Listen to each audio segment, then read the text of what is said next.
Okay. Are you familiar with the phrase, woman, thou doth protest too much? You know, I had to practice that like 10 times because I kept flubbing it up. Yeah, I'm an avid reader of Shakespeare, obviously. No, I actually do like Shakespeare. I like some of his stuff. I mean, believe it or not, I like the stories for sure.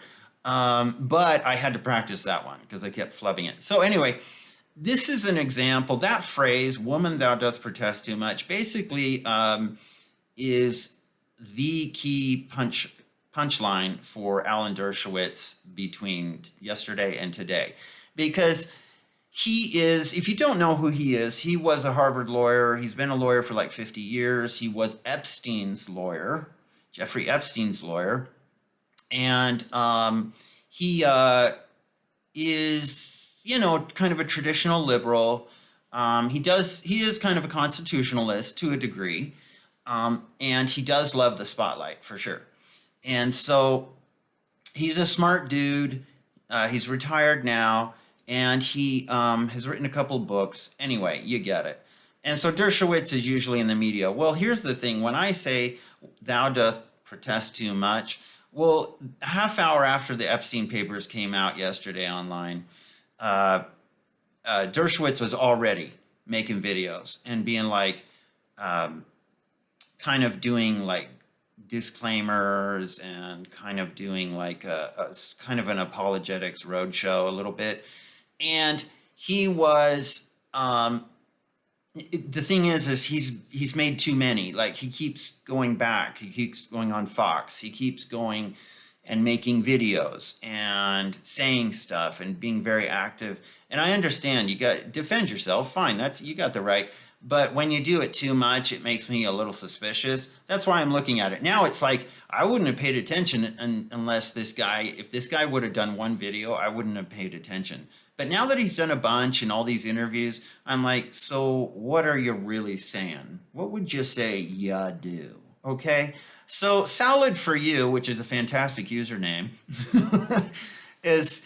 He says Epstein lawyer Alan Dershowitz gets angry and bothered when asked if Epstein worked for Mossad. Okay, when asked by Kim Iverson, she said, many of us suspected that Jeffrey Epstein was an asset to the Mossad. Here's what I'm going to do. I'm going to just show you the damn video. I'm not going to read it. How's that? Well, okay. Many of us suspect that Jeffrey Epstein was an asset to Mossad, and that Ghislaine Maxwell was in fact an agent of Mossad. There's a lot totally of evidence that point to this direction, and that they were operating a blackmail operation in order to get very powerful people, including people like yourself, in precarious positions to where you could potentially work on behalf of the state of Israel or protect the state of Israel. I've been working on the state of Israel. I've been working for the state of Israel since before you were born. Jeffrey Epstein once visited me in Israel. He had never been there. He didn't know anybody in Israel. He didn't work for the Mossad. The Mossad wouldn't hire him. And I hope he had videotapes of everybody, because they would show I never did anything improper. I have one other question. Are you used to having people come on your show to talk about one subject and then sandbagging them on another subject without any warning? Because it's nice to know you do that, and it will make certain that I have nothing to hide. I'm happy to talk about any of this, but I'm used to more ethical journalism. No, we actually did notify the people who booked you onto the show that you would be asked about Epstein, and they assured us that you were aware of this. No, they never notified me about that, and you'd have to show me that email. Okay. One last question. Do you think that Jeffrey Epstein killed himself? No, of course not. Well, he didn't kill himself without the help of some people. He did kill himself, but he killed himself with the help of guards. He didn't do it by himself. He couldn't have done that. Obviously, though, the videos were turned off, and the guards turned their back, and his cellmate left. So I think he killed himself, but he killed himself with the assistance of some people in law enforcement. Okay. All right, Mr. Dershowitz, thank you so much for joining the show. Appreciate you. Well, it's the last time. It's the last time you'll have me on your show, so take advantage of it. I think I got got what I needed out of you. Thank you very much. Well, you got what you wanted. Thank you. Okay, so you can see he's not happy about that. He feels like he got sandbagged in his terms. I actually think that's a good word. You sandbagged me here. So he's getting pissy that he's making this connection. She's making this connection saying, hey, powerful people, including you, in precarious powerful positions who are listened to by a lot of people because they're often on the news. Do you believe that Epstein was an asset to Mossad and they were operating a blackmail operation? So he didn't like that. He didn't like that at all. Now, I actually am kind of nicely surprised that he was so open about Epstein being killed, because we know being self-deleting in jail, which the rest of us know that's a bunch of BS. He wasn't. He was deleted by the powers that be. So anyway, but let's look at this. Dershowitz is a strange character. He's kind of says things that you're like, oh yeah, I do agree with that. And then other things you're like, gosh, dude, what's the deal? So he's a spotty character. So let's try to look at his past and see what's going on. He's got things beneath the rafters in his own house that are strange based on his past statements. So let's kind of look at that. Here's a statement. I keep my underwear on during the massage. I don't like massages particularly. Really? Alan Dershowitz via Skype trying to explain why he was in an alleged sex trafficker's house, but was only massaged by an old Russian woman. Wow, that's so much better. And had no clue what was going on in the rest of the house. Dershowitz also said, were there young women in another part of the house giving massages when I wasn't around? I have no idea of that. So, as you know, most masseuses now around the United States are old Russian women, apparently. And Alan Dershowitz, surprisingly, at an island that mostly trafficked young women, he only got a massage from an old Russian woman, ugly, baggy, and kind of a babushka who had a scarf around her head. That's how he's making it sound. Thou dost protest too much. So let's look at this. And it says in this photo, she was this old. She was this old. Okay, so here's another. Alan Dershowitz on Twitter says, I stand by the constitutional, not moral, argument I offered in my controversial op-ed. If a 16-year-old has the constitutional right to have an abortion without state or parental interference, how could she not have the constitutional right to engage in consensual sex? Richard Painter responds, why is Alan Dershowitz trying to lower the age of consent in this op-ed? 15 years old, really? Yes, he did write a controversial op-ed on this about statutory rape and how we should reduce the age. It's a strange article, I'll be honest. And here it is. So statutory rape is an outdated concept. This was written by him. And it's basically, if a 16-year-old can choose abortion, she should be able to choose to have sex. Alan Dershowitz. He says things like the age of consent varies from state to state. In some it is as high as 18, while in others it is low as 14. Is that true? That is weird. I mean, in England it's like pretty low, but in the States, I don't know about any state. Okay, I could be wrong. Let me know in the comments, seriously. Based on the demographic criteria, the age of consent should be lowered. It certainly should not be as high as 17 or 16. Reasonable people can disagree over whether it should be as low as 14, 15. Just don't write these articles, Alan. keep this to yourself, bud. So Alan Dershowitz wrote this. He's got, I don't know, some strange things going on. So again, we're just kind of doing a deep dive into the thoughts and life of Alan Dershowitz, at least presented to the public. So I wanted to show one other thing. This is a video of him on Fox just recently, like in the past day or two. And let's see what Alan Dershowitz says here. Stu Peters, He says Alan Dershowitz slut shames rape victims and says it's anti-Semitic to call him out for having relations with young girls on Epstein Island. These people are cockroaches. Well, let's go ahead and see what he says. Girls, sexual abuse, beheadings, they are quiet. They are silent. The incredible hypocrisy of the Me Too movement. Me Too, except if you're a Jew.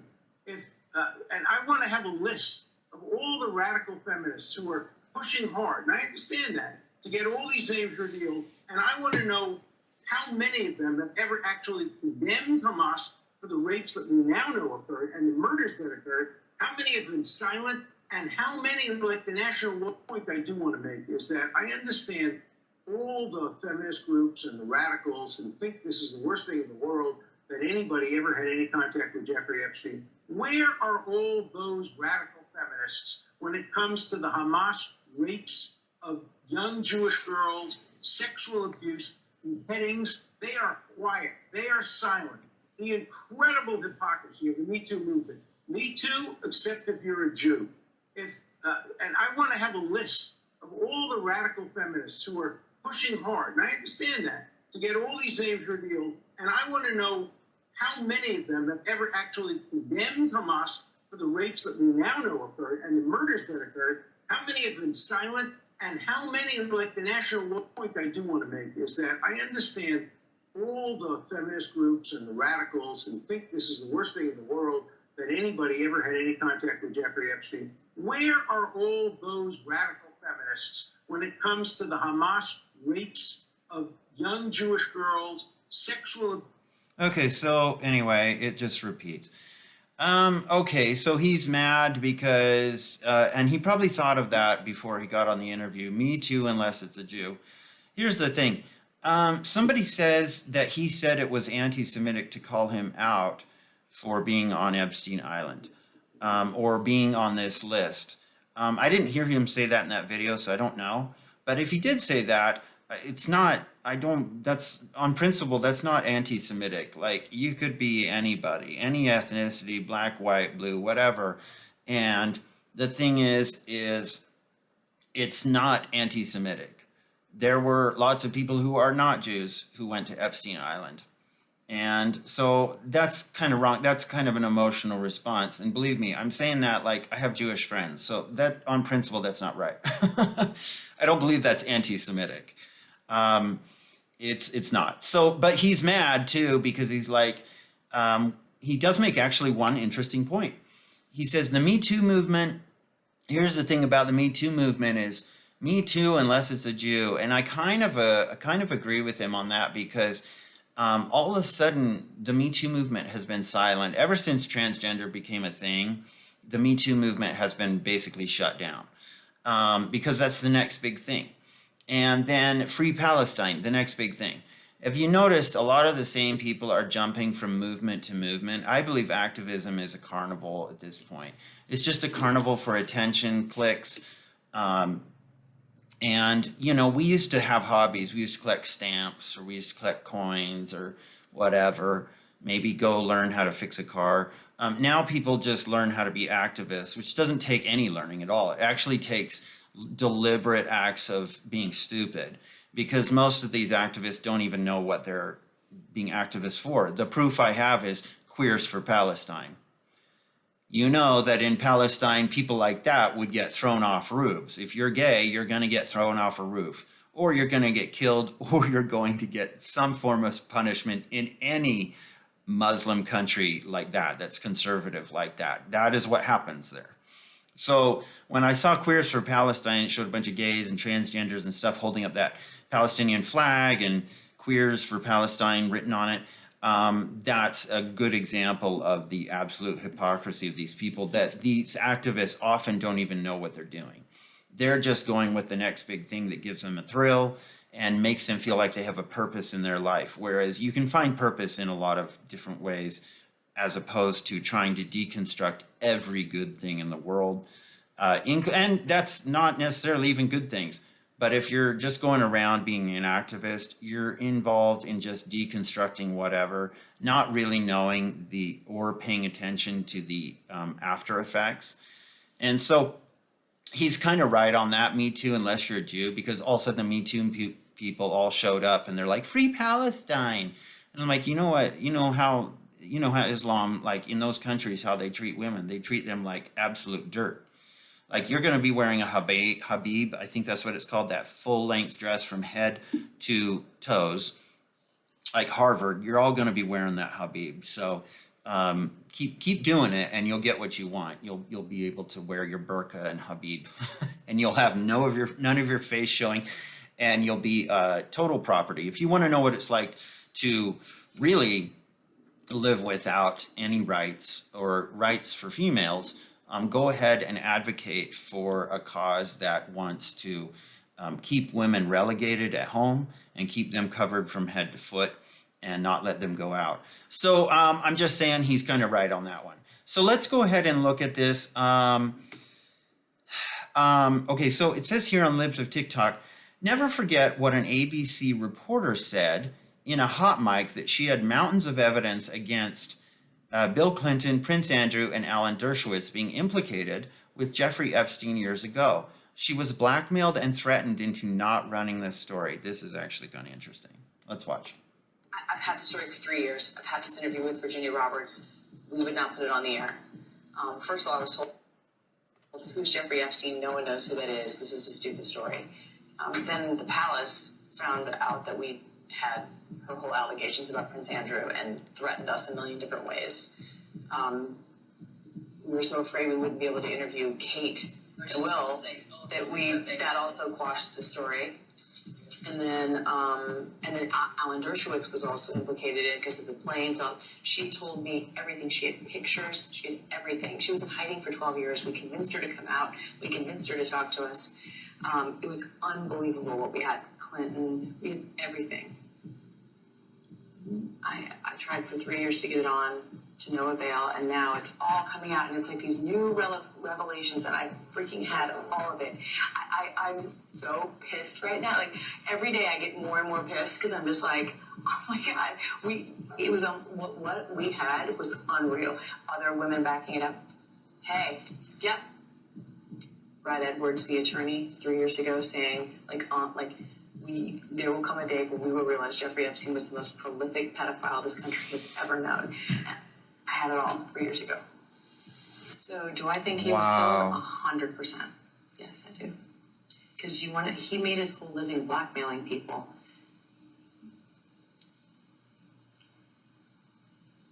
Yeah.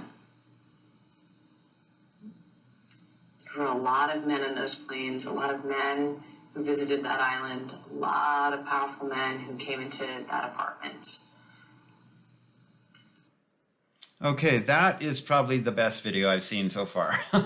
That's incredibly revealing, and they had the story 3 years before it came out because they weren't allowed to do that. So we can see, it doesn't take much effort, connect the dots, we can see that there is a cabal out there that controls the world. Okay, I know that's a super general statement. Let me just say this. What she said is an indication that, like, even herself, she's the media, and she's being told, hey, you're not going to run with that at all. And most likely producers at ABC, there were probably some folks in there who visited Epstein Island as well. So they did it. Whoever did this, the deep states of, I would say, probably Mossad and the CIA, these types of entities probably took control, said there is one way we can control most events in the world. And I believe there's probably some JP Morgan folks involved in this too, because JP Morgan, they got a fine for keeping Epstein's bank accounts alive, even after it was found out that he was doing sexual trafficking. So Jamie Dimon, this goes out to you, buddy. You are one of the most powerful people in the world because he's essentially untouchable. He is the CEO of Chase Bank, by the way. So these people control everything. And I think this is kind of just a little look-see into how Dershowitz plays into this, because it says She had mountains of evidence, as she said, against Bill Clinton, Prince Andrew, and Alan Dershowitz being implicated with Jeffrey Epstein years ago. Okay, so Mario Nawfal says, Epstein forced minor to have sexual relations with Harvard law professor Alan Dershowitz. Allegedly, okay? Just saying allegedly. I'm just reading a tweet here, folks. Jane Doe number 3, okay, this is how they're naming the names on the Epstein list, too. Jane Doe 3, Jane Doe 107, all these people, okay, that's how they're naming these people. Jane Doe number 3 is a minor who was forced to have sexual relations with people on behalf of Epstein. Epstein forced then minor Jane Doe number 3 to have sexual relations with former Harvard law professor Alan Dershowitz, a close friend of Epstein's and well-known criminal defense attorney. It says here, one such powerful individual that Epstein forced then minor Jane Doe 3 to have sexual relations with was former Harvard law professor Alan Dershowitz. Okay, I'm just saying allegedly, this is from Twitter, so please in the comments or please do your own research. A close friend of Epstein's and well-known criminal defense attorney. Epstein required Jane Doe number 3 to have sexual relations with Dershowitz on numerous occasions while she was a minor, not only in Florida, but also on private planes in New York, New Mexico, and the U.S. Virgin Islands. New Mexico, Epstein had a house there too. In addition to being a participant in the abuse of Jane Doe number 3 and other minors, Dershowitz was an eyewitness to the sexual abuse of many other minors by Epstein and several of Epstein's co-conspirators. Dershowitz would later play a significant role in negotiating the MPA on Epstein's behalf. Indeed, Dershowitz helped negotiate an agreement that provided immunity from federal prosecution in the Southern District of Florida, not only to Epstein, but also to any potential co-conspirators of Epstein, MPA at 5. Thus, Dershowitz helped negotiate an agreement with a provision that provided protection for himself against criminal prosecution in Florida for sexually abusing Jane Doe number 3. Because this broad immunity would have been controversial if disclosed, Dershowitz, along with other members of Epstein's defense team and the government, tried to keep the immunity provision secret from all of Epstein's victims and that the general public, even those, and from the general public, even though such secrecy violated the Criminal Victims' Rights Act. Yes, the Criminal Victims' Rights Act, this is everything Epstein did is a flagrant violation of that 1,000%. There's no such thing. At this level, for these people, these Jane Doe number 3, these victims, there is no such thing as a Crime Victims' Rights Act. So it exists for everybody else in the world, but it does not exist at this level for these people.